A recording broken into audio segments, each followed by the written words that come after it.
تعال اقول لك على اكتر 5 مشاكل لو قابلك واحده فيهم لازم تروح لدكتور اسنانك فورا. اول حاجه لو اتخبطت وسنتك وقعت من مكانها. ناس كتير جدا ما تعرفش اننا ممكن نرجع سنتك اللي وقعت دي في مكانها تاني بالزراعه، هي السنه، لكن بشرطين. الشرط الاول ان يكون عند دكتور الاسنان لانه هيعقمها بمواد معينه وهيحطها بطريقه ويثبتها بطريقه انت مش هتعرف تعملها. الشرط الثاني هو ان يتم تثبيت السنه دي في مكانها في خلال 60 دقيقه بالظبط من الوقت اللي هي وقعت فيه.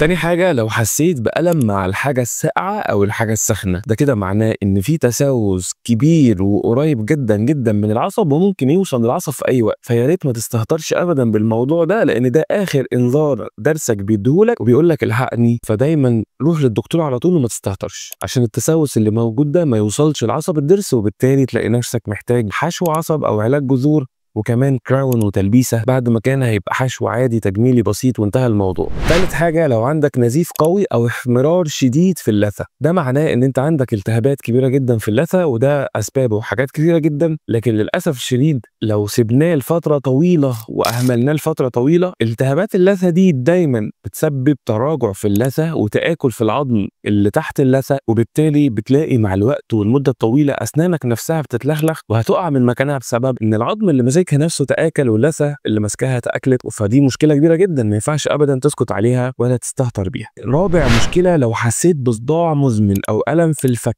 او الم في الاذن او الم في العين او الم في المنطقه دي عموما، مش لازم يكون مشكله في عينيك او مشكله في اذنك، لكن ممكن جدا يكون المشكله ديت في مفصل الفك نفسه عندك، او يكون في ضرس العقل اللي مدفون وضاغط وزانق على الضروس اللي قبليه. اول ما تحس بالم في المنطقه دي كده لازم تعرف ان ممكن يكون سبب الالم ده هو اسنانك مش ودنك ولا عينيك.